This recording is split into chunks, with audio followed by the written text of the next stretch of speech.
Buenas tardes. En el momento que lo oigan serán buenos días en Santiago. Soy Diego García Borreguero, soy neurólogo y director del Instituto Europeo del Sueño en Santiago y en Madrid. Am, Desgraciadamente siento no poder estar en directo en tiempo real con ustedes porque por problemas de agenda ese día estaré viajando. Entonces, la segunda mejor opción, que es la que voy a tener que utilizar, va a ser el grabar esta presentación en directo. Bueno, vamos a ver, vamos a hablar de narcolepsia infantil. Yo entiendo que el público es muy variado, fundamentalmente neurólogos, pero vamos a hablar un poco de qué es la narcolepsia y sobre todo dar las bases esenciales para cuándo poder identificar un cuadro, cómo identificar, cómo establecer la primera sospecha de un cuadro de narcolepsia. Los que nos dedicamos a las unidades de sueño, este cuadro lo tenemos muy claro, es uno de nuestros principales diagnósticos diferenciales, pero entiendo que no todo el mundo está en el día a día de la patología del sueño. Vamos a ver, esta es una primera diapositiva en la que esto es una niña de 13 años que está escribiendo en una redacción en el colegio sobre la historia de Grecia. Lo que leo es que en la historia de Grecia hay dos grandes fases. Primero, el mito explica el universo, la sociedad y parte de la historia. Segundo, los logos, la lógica pasará a sustituir al mito. Ella va escribiendo en la sociedad arcaica griega, el poder lo ejercen las mujeres, interesante, los hombres les deben obediencia, empieza bien. Las mujeres pueden tener amantes y hacer sacrificios, sí, lógico. Y lo que vamos viendo y entrando en el tema es que la letra va cambiando y esto lo voy marcando aquí con el ratón. No hay dioses como ahora y se va perdiendo. El poder es hereditario y toda la sociedad se organiza, todavía tiene una cierta lógica, pero a partir de aquí ya embarranca por completo. Desbarre totalmente. Esto es un ataque de sueño. Esto es un ataque de sueño de esta niña mientras ella está realizando una conducta activa. Es un episodio de microsueño y vemos que aquí al final de la redacción parece que las cosas en cierta medida vuelven a normalizarse. En la creación de los mitos incluyen, bueno, quiero decir, esto es lo que es un ataque de sueño mientras se está realizando una conducta activa. Esto es el síntoma base de la narcolepsia. En la narcolepsia, sea infantil o sea de adultos, hay un síntoma que se va a dar siempre, que es la somnolencia diurna excesiva. Estos pacientes van a quejarse de que durante el día, al margen del número de horas que hayan dormido, y habitualmente duermen relativamente bien por la noche, pero al margen de ese número de horas, tienen problemas, tienen somnolencia siempre que entran en situaciones sedentarias. Hablaremos de esto un poco con más detalle más adelante. Y esto se va a dar en todos los pacientes con narcolepsia. O sea, un paciente con narcolepsia que no tenga somnolencia diurna excesiva no tiene narcolepsia. Esto se va a medir no solamente en base a lo que nos cuenta subjetivamente o en base a la escala de Epworth, sino se suele medir habitualmente mediante una prueba de la que hablaré enseguida, que es el test de latencias múltiples. Para complicar un poquito más las cosas, vemos que el segundo síntoma más frecuente es el sueño nocturno fragmentado. Este sí que no se da siempre. La fragmentación del sueño nocturno lo vamos a tener en aproximadamente los estudios epidemiológicos varían, pero entre el 60 y el 80% de los casos. Son pacientes que a lo largo de la noche se despiertan mucho, habitualmente no durante largos periodos de tiempo, pero hay como una cierta pérdida del patrón circadiano por la noche. Esto es además algo más frecuente en los pacientes narcolépticos cuanto más mayores son. Es menos común en los niños, pero no está dicho en ningún sitio que no se pueda dar en un niño también. El tercer síntoma más común y el que es ya patognomónico es la cataplegia. La cataplegia, hablaré largo y tendido de todo ello dentro de algunas diapositivas. La cataplegia es una pérdida súbita del tono muscular, es una atonía muscular que se produce durante un periodo relativamente corto, habitualmente segundos hasta 2 minutos, habitualmente, y es en respuesta a una emoción súbita. La emoción súbita más típica es la risa. Hay otros dos síntomas que y la cataplegia la vamos a tener como en un 70% de los casos. Pero también aquí habría que decir cataplegia sin somnolencia diurna excesiva probablemente no es cataplegia. O sea, el síntoma que tenemos que ver siempre es somnolencia diurna excesiva. El otro síntoma típico de la narcolepsia es la presencia de alucinaciones hipnagógicas, que pueden ser de diverso tipo, pueden ser de tipo sensorial, pueden ser de tipo visual y pueden ser de tipo auditivo. Se producen en la transición entre la vigilia y el sueño. Lo más típico es al despertarse. Pueden ser hipnopómpicas o hipnagógicas, según sean antes o después, pero es más típico que sean al finalizar, en la transición del sueño a la vigilia. A diferencia del concepto psicopatológico clásico de alucinaciones, que en el caso de la narcolepsia, más que alucinaciones, son ilusiones, muchas veces de tipo visual. La diferencia entre ilusión y alucinación es que en la ilusión tenemos todavía percepción de la realidad. O sea, es despertarnos y ver algo, pues no sé, a Dumbo, entrando un poco en lo que puede ocurrir en un niño, o a mi abuela sentada en el fondo de la habitación, pero yo sé al mismo tiempo que mi abuela murió hace ya años, con lo cual no puede estar ahí delante. Esto lo diferencia de las alucinaciones auditivas propias de enfermedades como la psicosis, en las que alguien oye voces y lo que cree la persona que está oyendo voces es que esas voces son reales. En todo caso, si hay algo que no es real, es la persona que lo niega.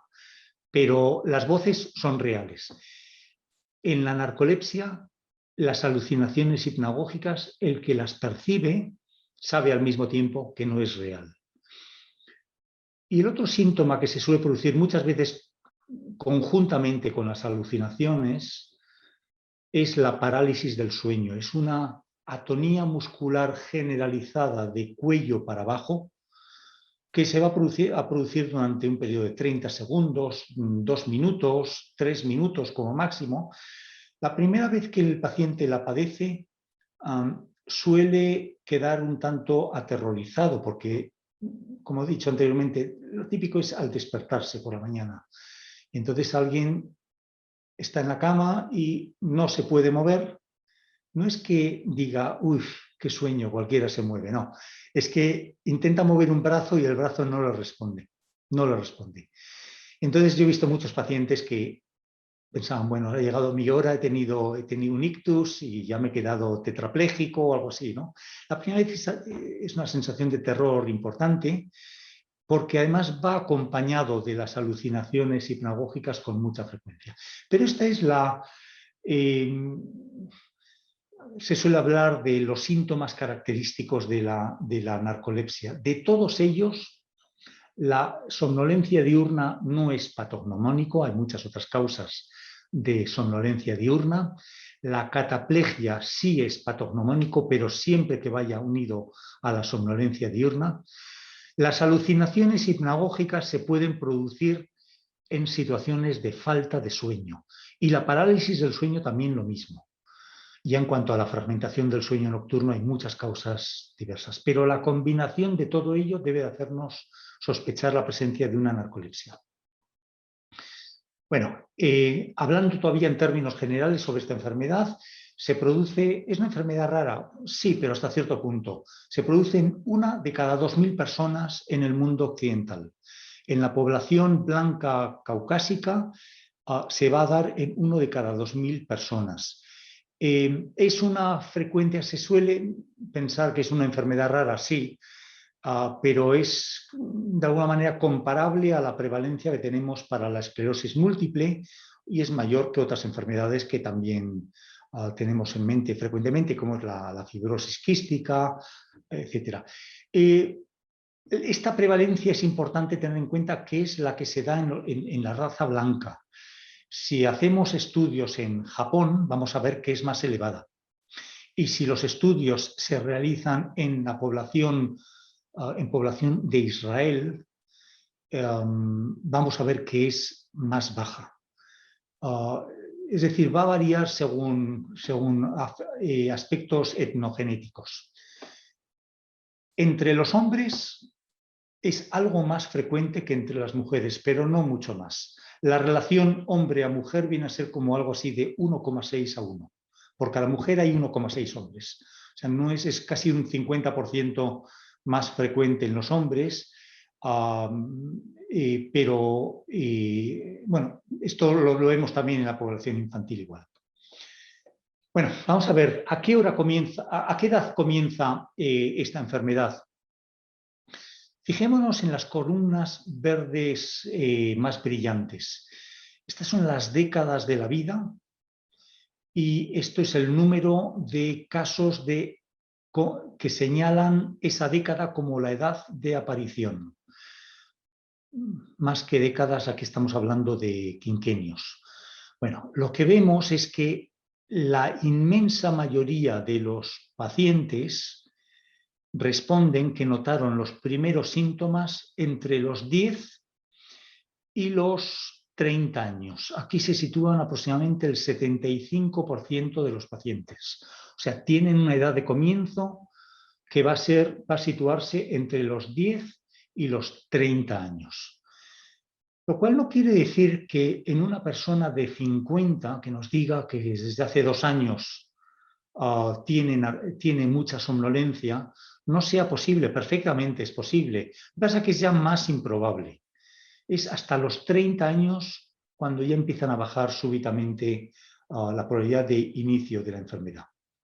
Pero yendo al tema que nos ocupa, lo que vemos es que hay un 5 o 10% de la población que señala haber comenzado antes de los 10 años de edad. Esto van a ser los casos de narcolepsia infantil. La gráfica también aporta información sobre otro detalle importante, y es que si nosotros preguntamos, bueno, ¿a qué edad comenzaron los síntomas? Pero la otra pregunta es, ¿a qué edad fue diagnosticada esta enfermedad?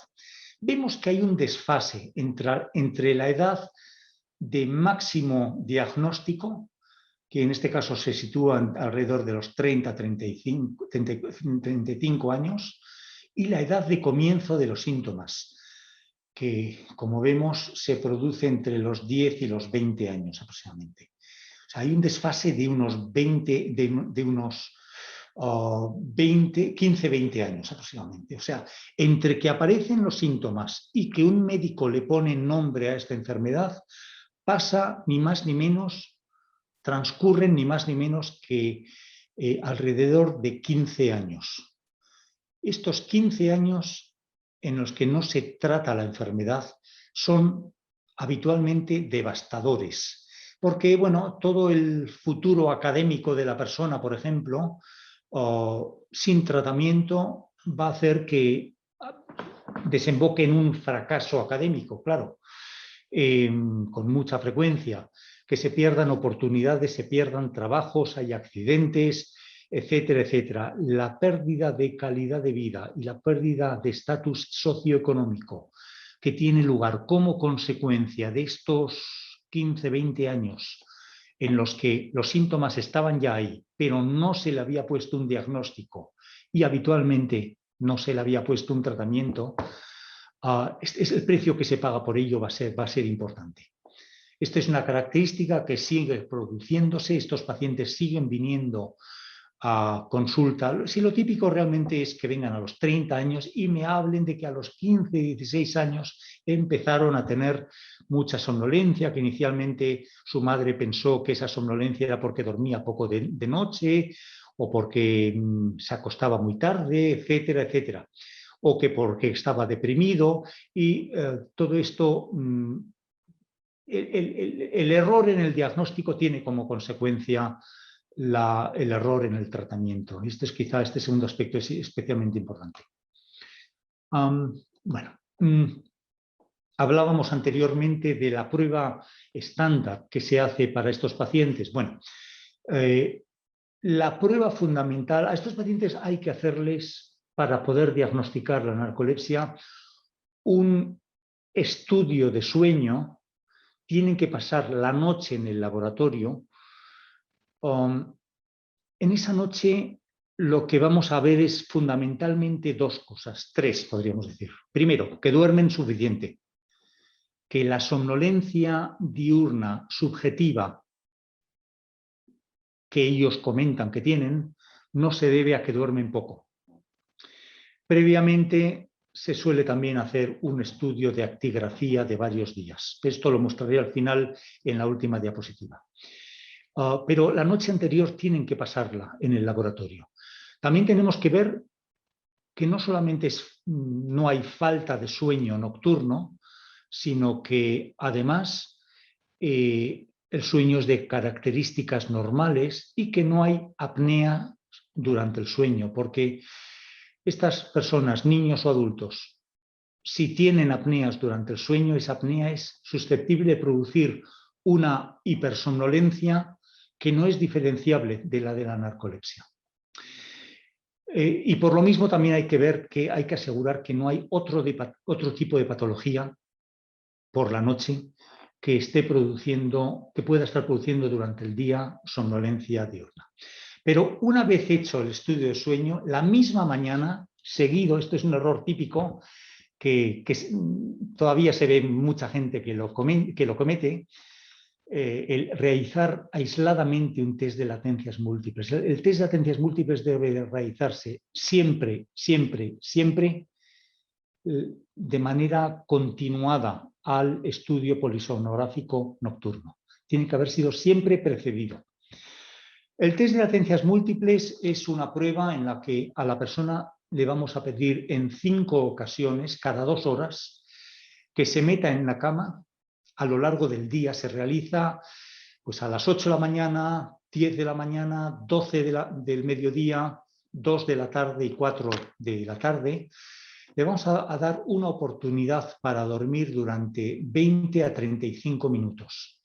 Y le vamos a decir que se meta en la cama y que intente dormirse. No es que le permitamos dormir, no. Es que le vamos a dar instrucciones de que intente dormirse. Cierre los ojos, la luz se apaga, la persona se mete en la cama y va a intentar dormir una siesta. La habitación tiene que estar oscura, tiene que haber silencio y la persona debe tener muy claro que lo que debe intentar es quedarse dormido. Como he dicho, son 4 a 5. Habitualmente para hacerlo bien hay que hacer 5 siestas de 20 minutos. En algunos casos se prolonga a 35 minutos. Y con 2 horas de diferencia entre una y otra. Entre una siesta y otra no deben de dormir nada. Bueno, la primera siesta empieza 2 horas después de haberse despertado del estudio nocturno. Bien. Lo que vamos a ver en el test de latencias múltiples es qué tarda en aparecer el primer sueño estable. Normalmente fases de N2, que es el tipo de sueño. No me voy a extender en este tema, pero definimos sueño estable como la primera fase de N2, o si no al menos 3 fases consecutivas de N1, que es el sueño, el estadio sueño más superficial, pero ya que es más superficial y es más transitorio, vamos a pedir 3 episodios, 3 épocas consecutivas de N1, que vienen a representar como 90 segundos. Bueno, este es y el tiempo transcurrido desde que apagamos la luz hasta que aparece el primer episodio de N2 o de N1 es lo que vamos a llamar la latencia del sueño. Bueno, estamos midiendo la propensidad al sueño. Lo que estamos midiendo y lo que asumimos es que a más hipersomnolencia diurna, más corta va a ser la latencia del sueño. Más rápidamente va a entrar en N2 o en N1. Y también vamos a mirar si durante esos 20 minutos aparece algo de sueño REM. Aparece algo de sueño REM. Porque en esta enfermedad hay una desinhibición del sueño REM. O sea, dependiendo a qué hora se duerma, a partir del momento en que se duerme la persona, damos una prórroga, como en fútbol, poco más o menos, una prórroga automática de 15 minutos para ver si en esos 15 minutos aparece algo de sueño REM. Esta va a ser una de las características típicas de la narcolepsia. Bueno, esto es un esquema de lo que hacemos y aquí qué es hipersomnolencia y qué no es hipersomnolencia. Está bien baremado, está claramente objetivado. Si lo que calculamos es de las 5 siestas, la media de las latencias del sueño. De cada siesta vamos a calcular la latencia del sueño y vamos a sacar la media aritmética. Si la media aritmética es inferior a 5 minutos, es somnolencia anormal. Si se sitúa entre 5 y 8 minutos, estamos hablando de somnolencia moderada, pero todavía patológica. Si se sitúa entre 8 y 10 minutos, estamos hablando de una zona gris, y si es de más de 10 minutos, sería normal. Y esto nos va a permitir decir quién tiene hipersomnolencia diurna clínica y quién no. Por supuesto, esto asume que en la noche anterior la persona ha dormido una cantidad de tiempo adecuada. La correlación entre lo que muestra el test de latencias múltiples, que es, repito, una prueba objetiva de medición de hipersomnolencia, y lo que muestran las escalas subjetivas. La escala subjetiva más típica es la escala de somnolencia de Epworth, que es una escala en la que se le preguntan a la persona por 8 situaciones diferentes, pues cuando va manejando en el coche, o bueno, mejor dicho, cuando va en el vehículo y está parado en un semáforo. Cuando va de pasajero en un vehículo, cuando está realizando una conducta activa. Y cada una de esas situaciones cotidianas debe de ser contestada en cuanto a probabilidades para dormirse entre 0 y 3. De ello se saca al final lo que es el índice de somnolencia de la escala de Epworth. Esto es algo muy fácil de utilizar en la práctica clínica. Sin embargo, la escala de Epworth tiene un elemento subjetivo claro. Aparte de que es perfectamente falsificable, claro. Normalmente aquí es útil que la rellene más que el paciente un familiar, o al menos que lo hagan los dos y ver las diferencias. Pero si al final lo que queremos es objetivar hipersomnolencia, tenemos que ir a una prueba como el test de latencias múltiples. Bueno, ¿cómo se define en la clasificación internacional de enfermedades del sueño la narcolepsia? Hay 2 tipos, la de tipo 1 y de tipo 2, que se van a diferenciar en lo siguiente. En ambos casos tenemos una somnolencia diurna irresistible. O sea, el paciente nos va a hablar de episodios irresistibles de sueño durante los últimos 3 meses. Este es uno de los criterios clínicos que tiene que darse. Tras realizar el test de latencias múltiples, sí, es obligatorio para diagnosticar narcolepsia haber realizado un estudio de sueño con un test de latencias múltiples. La latencia del sueño media tiene que ser inferior a 8 minutos y tiene que haber habido en 2 de las 5 siestas, en al menos 2 de las 5 siestas, una entrada precoz en sueño REM. Tenemos que haber visto en esas siestas sueño REM. Además, tiene que haber una anamnesis de cataplegia. No es necesario que la presenciemos nosotros, eso va a ser cuestión de lotería, pero sí tiene que haber antecedentes de cataplegia. Vamos a entrar en ello enseguida. La cataplegia a veces no es fácil de diagnosticar y además la cataplegia aparece años más tarde, años después que la hipersomnolencia.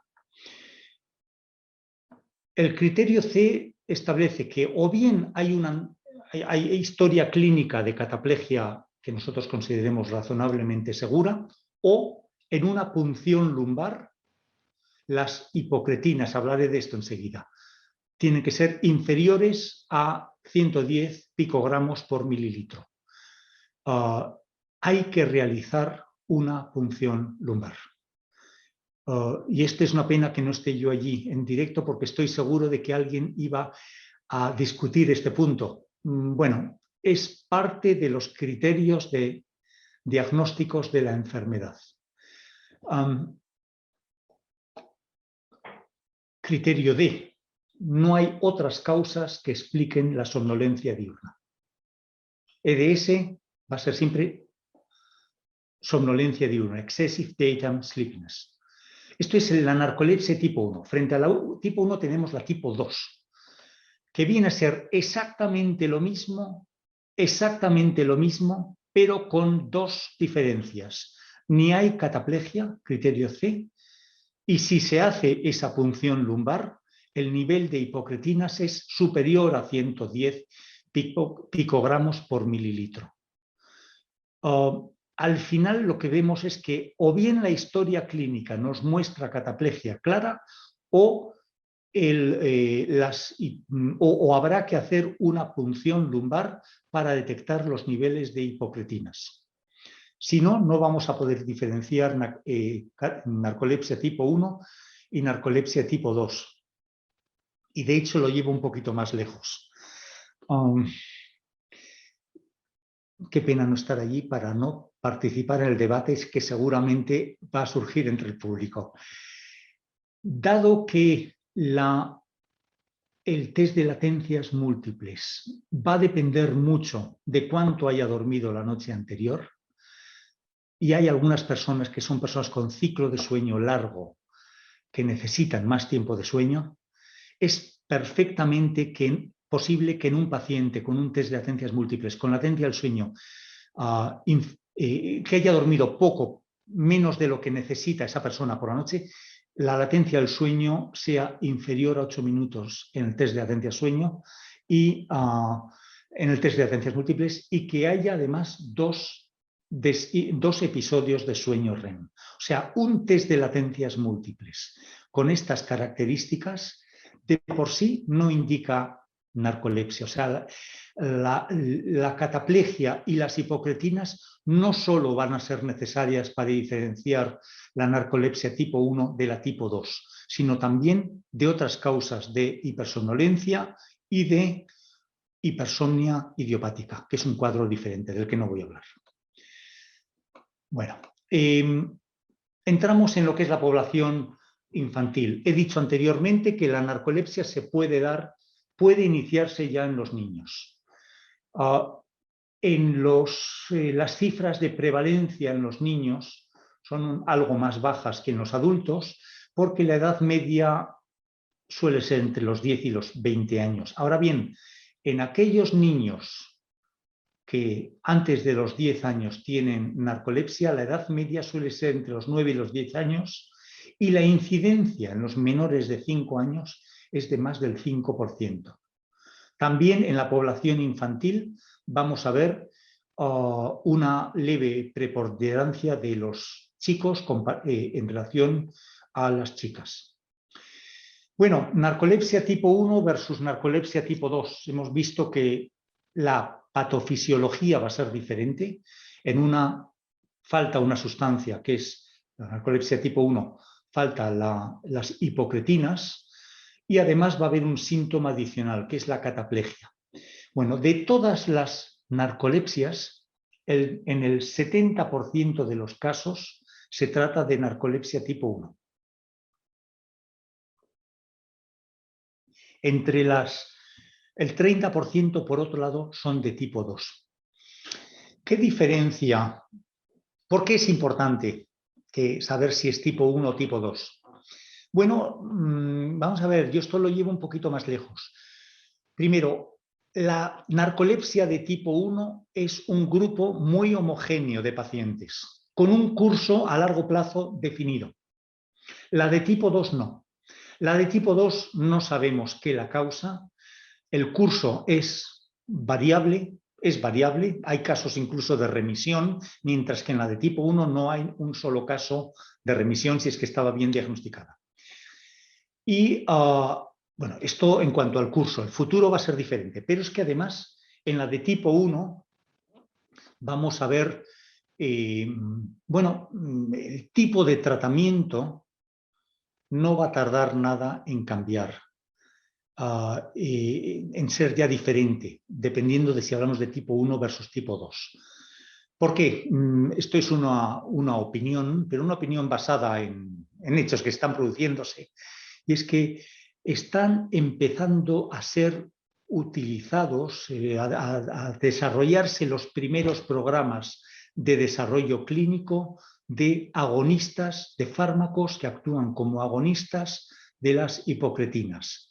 Lo más probable es que estos fármacos actúen especialmente en la narcolepsia tipo 1. Si fuera así el caso, el tratamiento sería algo diferente. Pero el mismo hecho de que la fisiopatología sea diferente, que hay una sustancia cerebral, un péptido cerebral que falta en la narcolepsia tipo 1 y no en la de tipo 2, va a establecer ya probablemente otras diferencias de cara al futuro. Hay que tener en cuenta que la cataplegia ocurre entre 5 y 20 años desde el comienzo de la hipersomnia, lo cual lleva a lo siguiente, que al principio todos los pacientes son de tipo 2, sobre todo si no se les hace una punción lumbar. Al principio todos los pacientes son de tipo 2. Y de los que inicialmente empiezan como tipo 2, vamos a ver que una buena parte se convierten, es decir, este círculo inicialmente es rojo entero. Un 70% con el tiempo va a ir cambiando. Esto es especialmente importante para la narcolepsia infantil. Todo niño que diagnostiquemos va a ser, por definición, tipo 1, pero va a haber un cambio importante de niños, dependiendo si utilizamos la punción lumbar, la determinación de hipocretinas en líquido cefalorraquídeo como una herramienta de diagnóstico. Vamos a tener porcentajes variables de pacientes que se convierten en tipo 1. Bueno, en adultos, la cataplegia, ¿dónde se produce? Lo más frecuente es en las rodillas. Es parcial en las rodillas, en casi todos los pacientes. También puede producirse en la cara, en el antebrazo, en los hombros, puede manifestarse en forma de un lenguaje como difuminado, o puede haber crisis globalizadas, es decir, el paciente cae al suelo durante el ataque de cataplegia. Cae fulminado al suelo porque se produce una hipotonía muscular completa. Algo importantísimo que quiero que todo epileptólogo tenga clarísimo siempre. La diferencia fundamental entre cataplegia y cualquier tipo de síncope vasovagal o de crisis epiléptica va a ser la preservación de conducta, de conciencia, perdón, de conciencia. Bueno, esto no nos diferencia de algunas epilepsias parciales, desde luego, pero va a ser un elemento fundamental a tener en cuenta. He dicho anteriormente que se producen después de un estímulo emocional. Algo te hace mucha gracia, empiezas a reírte y en un momento dado se produce el ataque. Bueno, la diferencia sobre todo con el síncope va a ser la preservación de la conciencia. Lo que ocurre es que la persona durante la crisis puede tener, si es solamente las rodillas lo que se ve afectado, ahí no va a tener ningún problema para hablar, pero si lo que ocurre es que es la cara, la musculatura de la cara, va a tener un lenguaje un poco difícil de entender, balbuceante, durante un cierto tiempo. Lo que está fallando es la maquinaria para hablar, para mantener el contacto, pero la persona va a tener un recuerdo absoluto de todo lo que ocurría durante el episodio.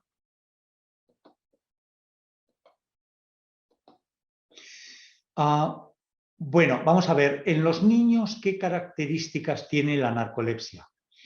La primera de todas, mientras que en el adulto la narcolepsia se va a caracterizar fundamentalmente porque, bueno, yo lo cuento en consulta, suponiendo que yo fuera el paciente, y porque me voy quedando dormido, porque mi rendimiento baja mucho, porque me siento quizá bajo, quizá lo expreso en forma de estado de ánimo, de depresión, etc. Pero sobre todo yo voy a referir somnolencia. En el niño, pensemos en los niños cuando se van, cuando tienen sueño, en vez de quedarse dormidos, bueno, eso al final acaban por hacerlo también, pero los niños lo que se convierten en insoportables, se vuelven hiperactivos, empiezan a comportarse con hiperactividad y con irritabilidad. Se producen situaciones, y si esto es una situación habitual durante el día, el niño va a tener está emocionalmente desequilibrado, puede llegar a ser agresivo, puede tener rabietas. Y esto está siendo una manifestación de somnolencia diurna excesiva. También lo vamos a ver en forma de distractibilidad, impulsividad, inquietud motora. ¿Por qué esto no se detecta? ¿Por qué este tipo de cuadros? Bueno, pues porque el niño duerme poco de noche y se atribuye es que duerme poco, porque además vemos que se va quedando dormido, entonces pensamos que es que duerme poco de noche porque no se acuesta. ¿Y por qué no se acuesta? Porque tiene rabietas y porque es un niño irritable, hiperactivo. Ojo, lo que estoy queriendo decir es que se puede estar, ya que esta conducta se produce tanto durante el día como por la noche, podemos necesitar hacer un diagnóstico diferencial entre la narcolepsia infantil y el síndrome de déficit de atención.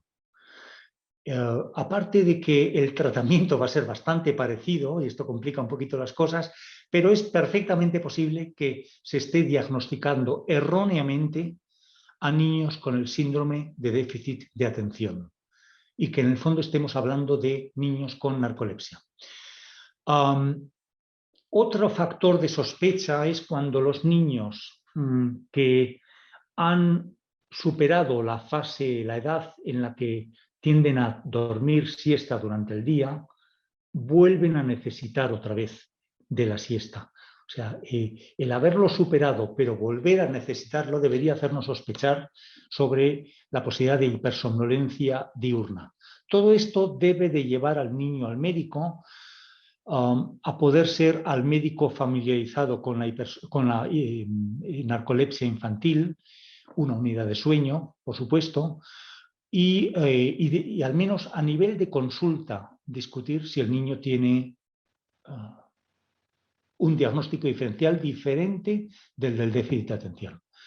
También la inercia, la borrachera del sueño, la inercia para despertarse por la mañana en un niño, o sea, que la madre diga, es que cada día es un niño de 8 años, por ejemplo, cada día me cuesta más sacarlo de la cama por las mañanas. Bueno, debería en algún momento establecerse la posible duda de si lo que este niño está teniendo es un cuadro de hipersomnia diurna.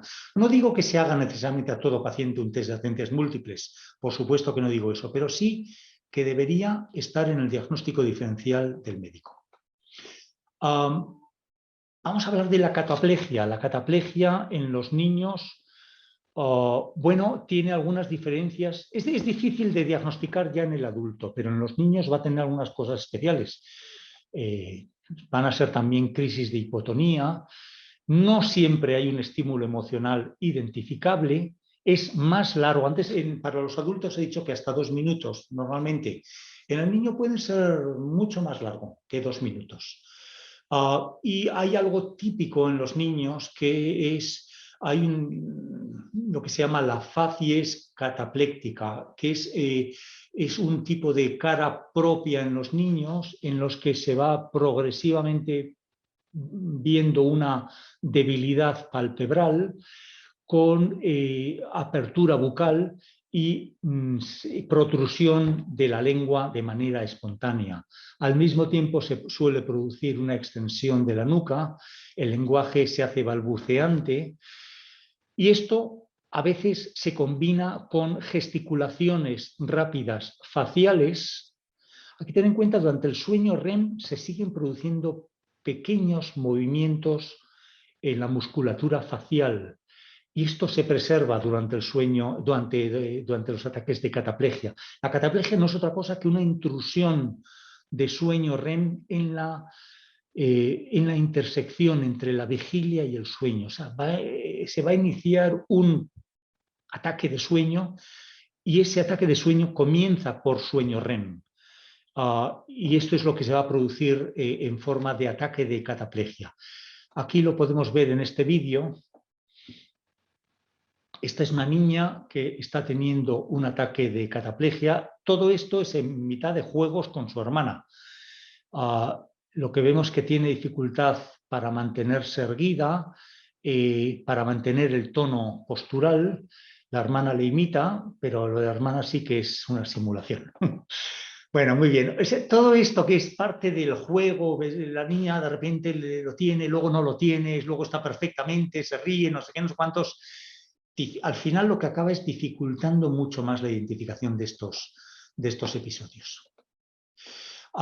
Yo creo que esta diapositiva sí la voy a mostrar porque es importante desde el punto de vista del diagnóstico diferencial, mientras que en el adulto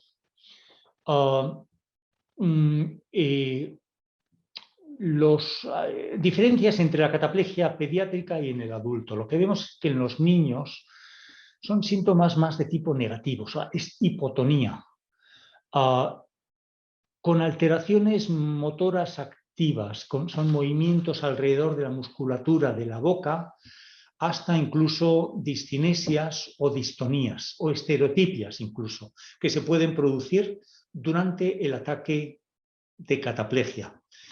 En el adulto, las fasciculaciones faciales se pueden dar, pero en los niños son todavía mucho más típicas que en los adultos. O sea, estos movimientos, simplemente pensemos en cómo duerme un niño, un recién nacido está buena parte de la noche en sueño REM. Y si vemos que, por ejemplo, algunos movimientos en la cara que suelen tener como si estuviera moviendo los labios o moviéndolos o simplemente con los ojos, en este tipo de actividad muscular facial es muy típica también durante los ataques de cataplegia. La duración en el adulto es menor de entre 2 segundos y 2 minutos. En el niño es más largo que 2 minutos. Lo típico en el adulto es que el estímulo más frecuente sea la risa. En los niños también puede ser viendo películas graciosas, pero también se puede producir cuando los padres le están riñendo durante el deporte o durante actividades que requieren alta concentración, mientras escribe en un examen, mientras come, y en muchos casos, recordarlo, que el estímulo emocional, el precipitante, el gatillo puede estar ausente, cosa que en el adulto tiene que darse necesariamente. Según el niño se va haciendo mayor, el ataque de cataplegia va evolucionando hasta hacer similar al adulto, estar ligado a un gatillo, etc. Bueno, bien, esta quizá no la voy a presentar tanto. Recordar que la fragmentación del sueño en el niño se puede dar también. 4 cosas sobre la genética. ¿Es una enfermedad familiar la narcolepsia? Bueno, sí, pero poco. Sí, pero poco. Lo voy a dejar en esta frase. El grado de heredabilidad entre los familiares, de transmisión entre los familiares de primer grado es del 1 al 2%. Pero también hay un 4 a 6% de los familiares de primer grado que tienen síntomas aislados. En los gemelos monocigóticos, el grado de concordancia es del 17 al 36%, en el mejor estudio realizado hasta ahora. O sea, ¿hay algún factor genético? Sí, sí, pero este juega un papel relativamente menor. Y hay factores medioambientales que juegan un papel como gatillo. Bueno, la inmensa mayoría de los casos son esporádicos, hay algunas formas familiares, sí. Hay una asociación a un tipo de antígeno de histocompatibilidad que es el más importante de todos, es el DQB10602. Hay otros 2 más, pero el DQB10602 es el más importante de todos ellos. Hay formas de narcolepsia en perros de transmisión autosómica recesiva que son diferentes. El fenotipo es igual que el del hombre, igual que el de los humanos, pero la causa es diferente, es una mutación en el receptor de las hipocretinas y también hay modelos animales de narcolepsia. ¿Para qué nos sirve el HLA?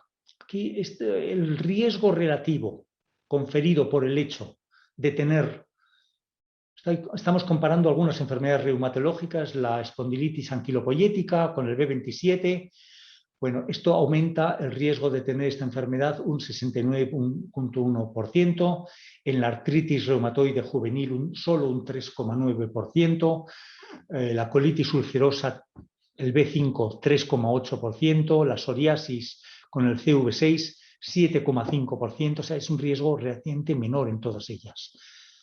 A lo que voy es a la narcolepsia, que el tener el DR2 como antígeno de histocompatibilidad aumenta el riesgo en un 130%. O sea, sin embargo, de los pacientes que tienen el DQB10602, este alelo específicamente, nosotros lo medimos habitualmente en todos los pacientes, al menos lo hacemos en España.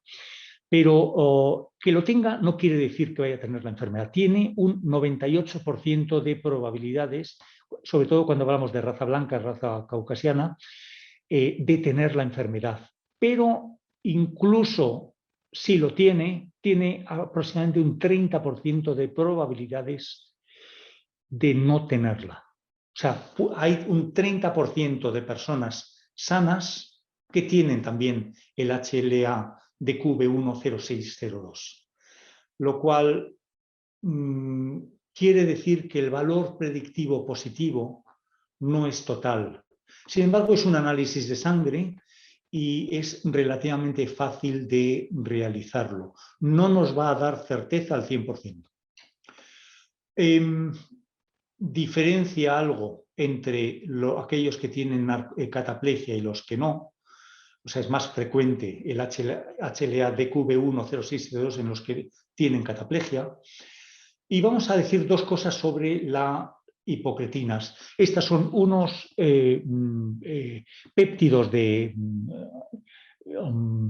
escaso tamaño que se producen en una zona del hipotálamo, el hipotálamo dorsolateral en concreto, y cuya función va a ser fundamentalmente el promover la vigilia. Lo que vemos es que si nosotros comparamos controles con pacientes con otras enfermedades neurológicas y con pacientes con narcolepsia, vamos a ver que los pacientes con narcolepsia tienen niveles mucho más bajos o incluso ausentes por completo de hipocretinas en el líquido cefalorraquídeo. Y la presencia de niveles bajos de hipocretinas en el líquido cefalorraquídeo equivale al diagnóstico de la enfermedad. Requiere hoy por hoy una punción lumbar. La medición de esta sustancia en los niveles séricos no sirven absolutamente para nada porque hay otras zonas de producción que nada tienen que ver con la narcolepsia en el organismo. Para determinarlo hay que realizar una punción lumbar, pero si el valor es bajo, esto va a equivaler a un diagnóstico. Va a equivaler a un diagnóstico. No hay ningún tipo de cuadro que lleve niveles bajos y que conlleve hipersomnolencia y o cataplegia. El mismo resultado de esta prueba de laboratorio va a ser ya un diagnóstico y un pronóstico a largo plazo.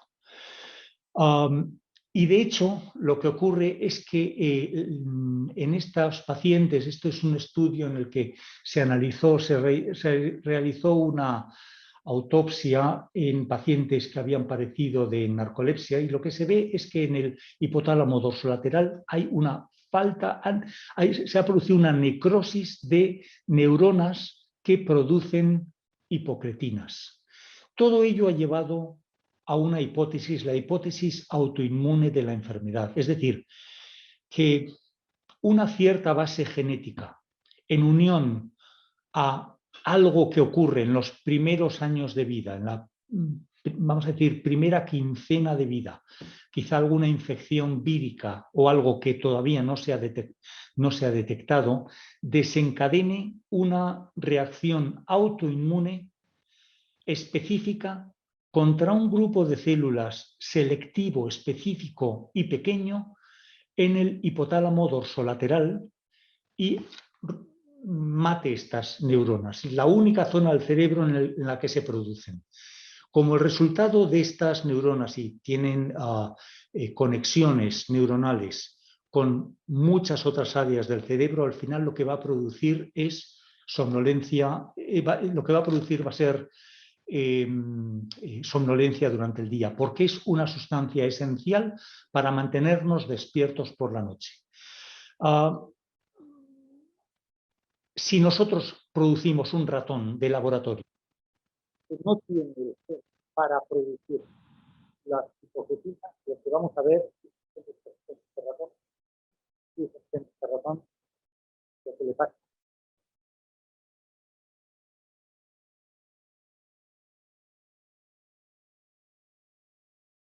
El ratón estaba inicialmente dormido y ha entrado en hipotonía.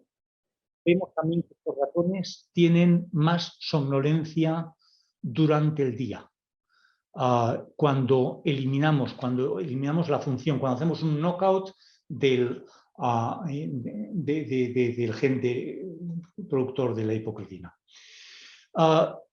Lo que ocurre es que los principales núcleos cerebrales relacionados con la vigilia, los núcleos dorsales del RACE, serotoninérgicos, los del locus ceruleus, noradrenérgicos, los colinérgicos, pedunculopontinos y laterodorsales, los histaminérgicos, tuberomamilares, etcétera, todos ellos están bajo la supervisión directa de los centros productores de hipocretinas. Es un organizador central de la vigilia. Para mantenernos despierto largo tiempo durante la vigilia necesitamos un mínimo de producción de hipocretinas.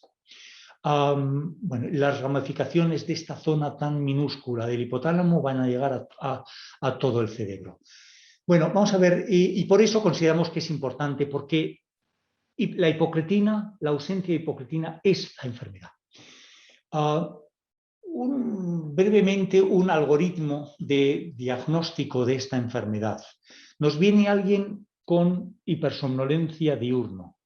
Vemos que el índice de Epworth es superior a 10. No tiene cataplegia o tiene largos periodos de sueño. Bueno, lo primero que deberíamos hacer es buscar factores médicos o ambientales, asegurar que no está habiendo privación de sueño, que la persona duerme lo suficiente, que no se está autoinduciendo privación de sueño, que el despertar es espontáneo. Bueno, que no estamos hablando de una narcolepsia sintomática. Bueno, hay causas neurológicas que producen narcolepsia, etcétera, y eso deberíamos mirarlo con una exploración neurológica. Que no hay un retraso de fase del sueño, es decir, que creo que se va a hablar después de esto del síndrome. La doctora Lourdes del Rosso, a quien saludo desde aquí, creo que va a hablar de este tema, entonces no lo explico. Que no hay otras causas que estén produciendo esto mismo. Deberíamos darle un actígrafo o agendas de sueño y decirle que la rellene durante 7 días, antes de plantearnos hacer un estudio de sueño nocturno con un test de latencias múltiples. Con ello pretendemos asegurar que no está habiendo una privación de sueño crónica en este niño. Bueno, hacemos el estudio de sueño y el test de latencias múltiples. Y vamos a suponer que lo que vemos es que la latencia del sueño media es inferior a 8 minutos, o sea, es patológica, y que además hay múltiples entradas en sueño REM. Bueno, ahí habría dos posibilidades. Que digamos, esto ya es narcolepsia, pero para asegurar que sea de tipo 1 o de tipo 2, estamos hablando de alguien sin cataplegia. Hagamos una determinación de líquido cefalorraquídeo y esto nos va a acelerar el proceso de diagnóstico, claramente. Por cierto, nosotros en el Instituto Europeo del Sueño, que estamos en Vitacura, en la calle Luis Pasteur, hacemos mediciones de líquido cefalorraquídeo. Entonces, creo que en estos momentos estas muestras se pueden o mandar a la clínica Mayo, que es algo costoso, o también las podemos medir nosotros. Bueno, el otro escenario es que haya también una latencia del sueño media inferior a 8 minutos con múltiples OREMs. Ahí hablaríamos de posible cataplegia y al hacer la punción lumbar, bueno, si no nos encontramos con que si los niveles son normales, bueno, pues ahí entramos otra vez en el caso anterior. Si por el contrario vemos que la latencia del sueño está acortada, pero solo hay una entrada de sueño REM, pero al menos hay un HLA positivo, el 0602 del que he hablado antes, o al menos el paciente nos habla de alucinaciones, parálisis del sueño o sueño fragmentado, bueno, si se da ese caso, deberíamos, a pesar de todo, hacer una punción lumbar. Si no se da ninguna de estas alucinaciones, parálisis del sueño, sueño fragmentado o HLA, entonces deberíamos preguntar por inercia del sueño, dificultades para despertar por la mañana, en cuyo caso estaríamos hablando de hipersomnia idiopática, y si no, tendríamos que clasificarlo como hipersomnia de causa incierta. Con frecuencia, lo que vamos a ver es, si hacemos un seguimiento a este caso, es que acaba por transformarse en uno de estos dos con los años. Bueno, tratamiento, y yo creo que ya va a ser esto lo último que comenté. Hay estrategias conservadoras. Una de ellas podría ser, estamos hablando de niños, utilizar la cafeína en el niño como de manera farmacológica y darlo de manera programada a lo largo del día. Higiene del sueño, asegurar que duerma el número de horas mínimo. Precisamente por tener hipersomnolencia diurna, tendríamos que asegurar que duerme las horas suficientes. Bueno, horarios regulares también sería otra cosa importante, pero lo que deberíamos es plantearnos sobre todo siestas programadas a lo largo del día. Esto es difícil de conseguir con el colegio. Si el colegio, si la escuela es muy colaboradora, quizás nos ayuden, pero deberíamos explicar, lo primero de todo, explicarle al colegio lo que tiene el niño. Yo más de una vez he tenido que llamar a los profesores, quitarle el mito al tema y explicar, este niño tiene una enfermedad que le puede estar creando problemas en el rendimiento, que seguramente le está creando problemas en el rendimiento. Y intentar que se le permita dormir algo durante la jornada. El tratamiento cognitivo-conductual, bueno, va a ayudar en todo lo relativo a la conducta relacionada con el sueño, asegurar que el niño haga una serie de rituales y concilia el sueño con facilidad en las horas previas, etcétera, que tenga unas pautas sanas en relación con el sueño. El ejercicio, bueno, en la medida en que mejora las condiciones cardiovasculares.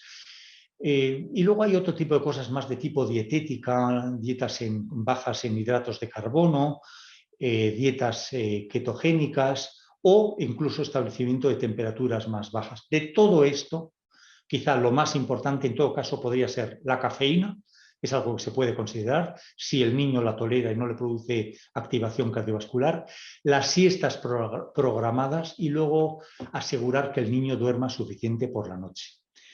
Ahora bien, con frecuencia tenemos que hacer tratamientos. Esto es una diapositiva que no es aplicable a Chile, sencillamente porque de estos fármacos algunos no están, ni es aplicable a todos los países. Los fármacos de elección, probablemente el menos tóxico de todos sea el modafinilo. Podemos empezar por 100 miligramos al levantarse y ir subiendo a 50, como máximo 200 más. Va a depender mucho de la talla del niño, etcétera, del peso y talla del niño. El armodafinilo, con el que yo tengo bastante menos experiencia, la que tengo es chilena, pero ahí es buena. En España no lo tenemos, en Europa no está este fármaco, pero sí está en Chile y en Estados Unidos. Bueno, son enantiómero del modafinilo y se va a utilizar de una manera muy similar, con mayor eficacia incluso. El oxibato sódico, este no existe, desgraciadamente no existe en Chile. Es un fármaco que ayuda algo para la somnolencia diurna, pero sobre todo es eficaz para la cataplegia. El metilfenidato también lo tenemos en Chile. Y luego hay la dextroanfetamina, que yo juraría que no está en Chile, pero ahora mismo me confundo con los países, creo que no, juraría que no. Hay dos nuevos que están en Europa, que no están en Chile todavía, que son el solriamfetol, que es un fármaco fundamentalmente para la cataplegia, pero que tiene algo de efecto también parecido al oxibato sódico, tiene algo de efecto sobre la somnolencia. Este es muy reciente en Europa y en Estados Unidos, es muy reciente, no creo que tarde en estar en otros países. Y luego el pitolisant. El pitolisant es un mecanismo de acción nuevo, es un mecanismo de acción sobre el receptor de histamina H3. Lo que hace es bloquea el receptor de histamina H3 y con ello produce somnolencia. Está en España, yo tengo algo de experiencia con él, es un buen fármaco. Compararlo con el modafinilo es una pregunta difícil, sobre todo porque no hay ningún estudio comparativo. Yo así a grosso modo puedo decir es parecido, es mi impresión, es parecido. Es bastante más caro que el modafinilo, eso sí. Y luego para la cataplegia tenemos el oxibato sódico, que es un gran anticatapléjico. Es una pena no tenerlo en Chile porque he tenido algunos casos allí de pacientes con cataplegia severa y que, bueno, lo he echado de menos, el no tener este fármaco.